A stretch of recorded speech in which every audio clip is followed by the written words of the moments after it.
Welcome to Northlandia, a place to bring your curiosity because here you'll find curiosities. I'm Wyatt Buckner with the Duluth News Tribune, and I'll be your guide as we discover the unique and fascinating stories here in the Northland. Here we celebrate the region's distinctive people, places, and history. In this episode, we look back at a time where you could ride up and down an iconic Duluth landmark. Let's venture forth into Northlandia.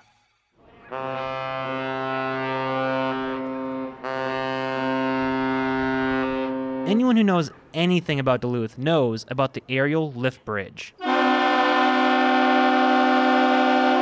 Residents and visitors who hear that iconic sound know that a ship is entering the port, about to pass under the bridge that is lifting above the canal. But did you know that there once was a time you could ride up the lift bridge for just a quarter? Here to tell us about this unique time in Duluth's history, listen to the podcast, you know him, you love him. It's Jay Gabler, arts entertainment reporter. I hope that's true. They love me, Wyatt. I think so. Thanks for joining us again. I think this is episode 22 of Northlandia. Glad to be here. Now, before we get started, for the listeners who may not be aware, this podcast series accompanies the weekly column of the same name on our website, and the column itself actually predates the podcast by several months, going back as far as October of last year, I believe. So, for longtime readers of the column, this week's episode of the podcast may sound a little familiar. That's because for this week's episode, we're going back to a previous entry in the column. The original publication for this story was February 4th of this year. I believe this is the last story you actually wrote before we launched the podcast, if I remember correctly, because we launched it about March. The reason we did this is not only because it's a fascinating story in its own right that we thought you'd enjoy to hear in podcast form, but also because there is actually no Northlandia column this week. The column is actually taking the week off, so this was the perfect opportunity to go back and talk about Duluth's iconic landmark and this, at least to me, unknown history about it. Yeah, people were really interested in this story. I was glad to see, since it was not, a surprise that this was a time in history that happened. It was written about in Tony Dearkin's History of the Aerial Lift Bridge, but I learned a little bit more about it. I actually got to talk to a couple of people who rode the bridge back in the day.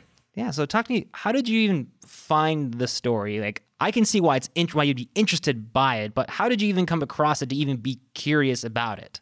Way back in the dead of winter, I was reporting a story about a group of quilters who had a show coming up. And so a lot of these quilters, got their quilts out and put them over their shoulders and kind of paraded around Canal Park to raise attention for their upcoming quilt show. And one of the things we did, I walked with the group. I did not have a quilt. That's another life goal, but not yet. I walked out with the group out to the middle of the aerial lift bridge span. And there we are standing over the canal. Cars are checking out the quilts and everything. And a woman named Pam Limmer says, just kind of to the people standing there, she's like, you used to be able to ride this bridge. You would stand right here where we are right now, and there was a cage that you would get into, and you'd pay a quarter, and you'd ride up, to the top of the bridge and back. And everybody's like, what? And it's like, that sounds like a story. So I made a note, and after finishing the quilting story, I started to do a little bit of research, and it turned into this Northlandia feature. Yeah, that's just interesting, because I grew up in Duluth, and so I'm very familiar with the lift bridge, and as a child, like watching the lift bridge, and I was always, as a kid, always curious, what would it be like if you were on the bridge as it was going up? It was simultaneously like a fear of mine, like, for driving across the bridge, what if it lifts up while we're still on it? And also curiosity of like, what would it be like to be up there? But you're telling me that was actually a thing. You actually could do that. Yep, just 8 years of time from 1965 to 1973, you could pay to ride the lift bridge. So why exactly did they start doing this? I talked with historian Tony Dearkins, who, as I mentioned, wrote a history of the aerial lift bridge. I knew he would know why this practice was begun. Here's what he explained about what was going on in Canal Park at that time. That's the time when we're really starting to turn the focus to tourism and deciding to clean up that whole area. And so the bridge ride falls into that, the city wanting to take advantage of it as a tourist attraction by making it even more of a tourist attraction at the time. But they really had some urban blight that was really hampering that from becoming a tourist area. And it was dying as an industrial area. So it sounds like Canal Park was very different back then than it is now, because right now it's very much a touristy area. There's not really any signs of industry in that area. It's pretty much all tourism, hotels, restaurants, you name it, all surrounding the port of Duluth with ships entering and going. Yeah, Pam Limmer, who I spoke with again for this story about the lift bridge, remembered going down to Canal Park as a child and described a different scene than you see today. Park Point was not a good area. Got it. Just like Canal Park was not a good area. I remember when they started building up Canal Park and when to put grandmas in, but you didn't go down there. That was not a good place to be. So Canal Park was a little rough, and the city of Duluth wanted to change that because they wanted to build up their tourist economy to supplement what was already a declining shipping industrial industry. The industries that had built Duluth were not what they once were, and so Duluth decided that they should lean into tourism, and Canal Park was a logical place to start because it was already the place people went when they came to Duluth as tourists. The bridge was cool. People wanted to go see the bridge, and they had the idea, well, why don't we let them ride the bridge and make a little money? Because at the time, they were also trying to light the bridge. If you can believe it, the bridge wasn't even lit. Like, we now can see the lift bridge when you're driving into town on 35 because there are floodlights on it all the time. So at night, you can see it lit up. That was not the case at the time. They had to buy those lights. And to raise money for buying the lights, they did things including charging money for riding on the lift bridge. Well, looking at the results many decades later, I think they were relatively successful given what Canal Park, as we know it today, is. It's how I've always known Canal Park. But it's interesting that, it seems like it was already kind of building a tourism angle to it without them even trying to. So it's like they just kind of saw that and just kind of pivoted right into it. Yeah, I mean, the lift bridge was already a Duluth icon, as you say. People already would go see the lift bridge, and so it made sense to build up that area as the heart of tourism destinations in Duluth. Mm-hmm. And logistically, how did the rides actually work exactly? So Pam Limmer described you would pay your money, go out into the bridge, and you would get into a cage. It was like a chain link doors on each end. So it was a cage. And it was big. I mean, it was like 20 feet long. And you would have to stand in there and they would close those so that you wouldn't run out and fall off the bridge. And then you'd ride up and down. I also talked to Pam's brother, Matthew Gordon, who remembered what it was like to be a kid and be up on the bridge span as the ships passed underneath you, because of course that was why it was lifting, to let the ships under. They wouldn't just lift it for people to have fun. They would lift it because a ship was coming. The sailors would come out and they would wave at you, they'd holler at you, hi, and good times. And when the salties would come through, you'd have the foreign ships in there and you'd look at the different people coming in, and it was neat. You know, the big ships coming in from Russia for the wheat, or the potatoes that would get loaded up and shipped over to Poland, that type of thing. So how popular was this? How many people were riding the lift bridge, taking advantage of this opportunity at the time? I don't know specific numbers, but it was pretty popular. And one of the reasons that it ended, among others, was that it got to be a little bit harrowing for the lift bridge operators, because just as now, if you're in Canal Park and you hear the bell telling you the lift bridge is going to lift, you kind of go running to see because maybe a ship is going to come in. It'll be cool to watch. Well, imagine if you also had the opportunity to ride on the bridge. If you got there in time, bridge operators would say, it was like a Pavlov situation. The bell would ring to warn people to get off the bridge, and instead they would come running because they wanted to get into the cage in time. And so it really stressed out the bridge operators, and it did stress out some of the kids who actually rode to the top of the span. Kids would start crying because you'd be up high. We did it so often. They did lock you in one of the chain link fence gates. It's not like you were just standing on the edge. It was always fenced in like a little cage, like a batting cage. And of course, you could reach through and drop stuff out, but you'd wave. And, I was scared to death of heights, but once you got up to the top, it was fine. But you get some little kid in there with their mom and dad. And, I forget how many people could get in there, 20, 25 people. And it was the coolest thing to ride the bridge up and down. Yeah, I feel like that kind of speaks to what I was kind of imagining as a kid, where there would definitely be a lot of fear behind going up there, and especially if you're just in a metal cage. That does sound like it could be a little terrifying, especially if you're hearing the blaring of the horn while you're also up there. But that also just sounds really cool, the weird dichotomy to that. So I could see why that'd be a little terrifying. I mean, obviously Pam and Matthew are, senior citizens now, and they still have strong memories of those days. So yeah, it made an impression. Mm-hmm, for sure. It's too bad that they had to bring it to an end though. Like I could see. I mean, that makes sense that the difficulties that would come with that for the lift bridge operating. You know, they have a job to do. Their primary job is, you know, for the ships coming in and out. It's not for tourists going up and down. You know, like that does sound like it'd be a lot. I'm bummed by it because I think that'd be so cool to have.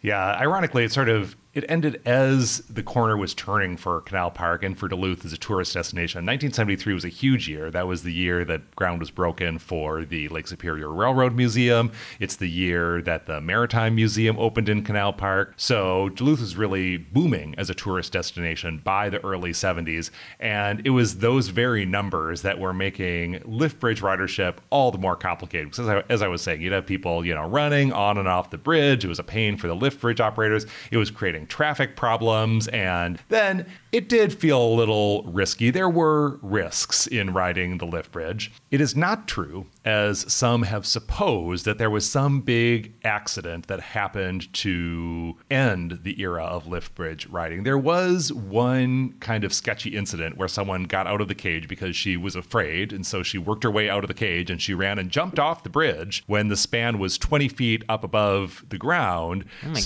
Yeah, it fell 20 feet. Yeah, scary situation, but you know she was okay. She survived that fall. But yeah, so there were safety concerns. Some people have conflated this era of lift bridge ridership, which went from 1965 to 1973, with an accident, a really tragic, kind of gruesome accident that happened in 1990, which was well after people were supposed to be on the lift bridge when it was going up and down. In that case, a woman kind of got confused and ran onto the bridge instead of off of the bridge when the warning bells rang and the bridge rose, and she leaned off, you know, frightened, confused, and died she was crushed to death, basically. So that was a terrible accident that happened, but people, by that point, the cage was gone. No one was supposed to be on the bridge at that point. And you just triggered a memory for me, because I remember that story. Like, I've heard that story growing up, and that's terrifying. But yeah, I could see, like, after, you know, decades later, how that could get, like, misconstrued with the previous stories of the riding, and when you can actually ride the lift bridge. Yeah. So nobody died in any accident while they were riding the lift bridge, you know, for pay. But there were some dangers there, and that was one of the reasons that they decided to end it. Mm-hmm. So do you think people will ever be able to ride it again? That is a good question, and I'm pretty sure the answer is no. I mean, of course, anything is possible. Obviously, they managed to have people ride for 8 years, so theoretically it could happen again. But the most recent time that Duluth seriously considered reopening the lift bridge to paid ridership was in the 1980s. There was a city councilor who said, you know what, this used to be really fun. People used to like it, and it was created income for the city. Why don't we try it again? And the answer was that at that point, they were trying to get money from the state of Minnesota to perform some needed repairs and renovations to the lift bridge, and the state said, we are absolutely not going to pay to fix this bridge up if you're going to put people on it to ride, because that is just a liability that we do not want to be involved with. And so they had the money, and that you know, kind of made the decision. But since then, it hasn't been seriously reconsidered as something that could actually happen. So probably the answer is no. The era of paid lift bridge ridership is definitively over. When was that proposal made? 1980s. 80s? Okay, Yeah. So prior to the horrific accident, so it's still... Right. But that would seem to make things even less likely if, you know, the prospect of paid ridership came up again. People would probably bring that accident up and say, and that happened when people weren't supposed to be on the lift bridge. Let's not, you know, invite them to, you know, come on and ride in a cage again. Mm-hmm. And was there anything else that was interesting that you learned about the lift bridge during all this research? Was I mentioned the lights, the fact that the lift bridge didn't used to be illuminated, but one thing that happened was they raised the money, they put these floodlights in, and they lit the floodlights in a huge ceremony. They had bands, they had speeches. It was a huge deal that they threw down in Canal Park when they first flipped the switch to illuminate the aerial lift bridge. But historian Tony Dirkins told me it was actually a little anticlimactic, because when they flipped the lights on, you didn't see a whole lot, because at that time, the bridge was painted dark green. it was a practical color. They didn't, you could see it fine during the day, and they weren't trying to make it visible at night when they chose that color. But then once they flipped the lights on and the dark green paint basically just absorbed the light, they decided, okay, we are now going to need to repaint the bridge. So when you look at the lift bridge today and you see it's silver, you may have the casual impression, I think I did certainly as a kid, that was just what the metal of the bridge looks like, but it is not. That's a coat of silver reflective paint that's been applied to the lift bridge so that it shows up when you turn those lights on it. So that was interesting to learn. And there are photos you can see in the story at duluthnewstribune.com if you want to get a glimpse of what the bridge looked like back in its green era. You can see there. Man, how anticlimactic to flip the lights on and just not really getting anything out of it. Yeah. So then they needed to raise money for the paint. Then they had to put the paint on, and that was all happening in the early 70s. So I'm sure that was also part of the reason they took the cage out, was they were repainting the bridge, and they, it was going to be ready to kind of like stand tall and proud as a tourist attraction without needing to get people on it. Well, it might not be around anymore. What sounds like it was fun while it lasted. Yeah. Certainly so. Matthew Gordon told me kids actually used to throw pennies and little, taconite bits down onto the ships. They would try to drop them into the ship's smokestacks as they passed underneath the bridge. We were down at Park Point weekly, probably with my grandma, and she loved Park Point down there. And we used to ride that bridge up and down all the time. And we wanted the biggest boats to come over because they were the closest ones to the bottom of the bridge. And that's where you drop everything on the boats, your pennies, your taconite, you pick up a rock or whatever just to see it to go bounce off the boat. So good times. That sounds pretty fun, though. I also imagine that could be I could see that as another potential reason to issue with having people ride up the bridge. Like, that sounds cool, but I could see there being issues potentially with dropping stuff on top of ships with workers out there and such. Yeah, Matthew and Pam seem to remember the sailors all being very friendly and waving up at them. And they said it was cool to see people from all around the world, just right there passing underneath your nose. But I am sure you're right, Wyatt, that there were some sailors and captains who maybe didn't love the idea of Duluthians dropping random stuff on them while they were just trying to get into port to drop their stuff off. Yeah, I feel like that's one of those, like, it seems harmless until that one time it isn't. So fortunately, it didn't sound like there was an issue at that point, but I could see that potentially being an issue. Yeah, I would not want a child dropping a taconite pellet on my head from any height. Thank you no, very definitely much. not. So last question for you, Jay. Would you write it? If you were around at the time, or if they found a new version of it right now, would you write on it? Oh, of course. Yeah. And, I actually have had the opportunity to ride on the lift bridge. I've been at the News Tribune, but when I worked at the Current, we had a DJ named David Campbell who worked at the Current at that time.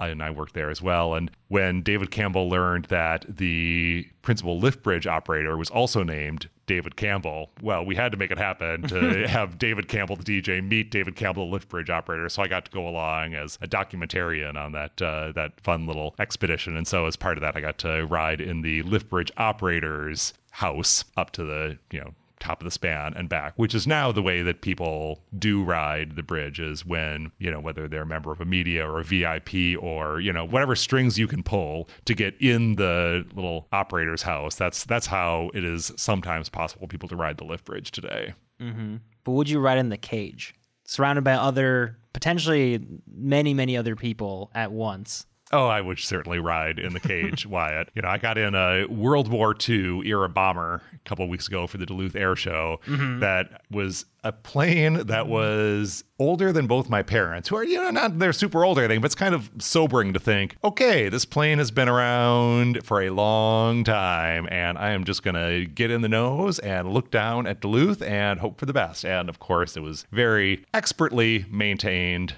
So it was a fun, fine, safe ride. But if I get in a World War II bomber to fly above Duluth, I could certainly ride the lift bridge. Yeah, that's fair enough.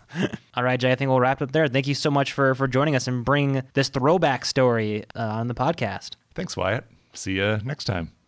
And thank you for joining us on this venture into Northlandia. To read the article for this previous column, as well as see archival photos, visit duluthnewstribune.com/topics/Northlandia. You can find all the episodes of Northlandia on Apple, Spotify, or wherever you get your podcasts. If you or someone you know has a unique story that you believe can have a place here in Northlandia, let us know by emailing northlandia@duluthnews.com. Join us again next week and discover the extraordinary stories that you just might miss if you're not in the right place at the right time, ready to step off the beaten path with no rush to return, here in Northlandia.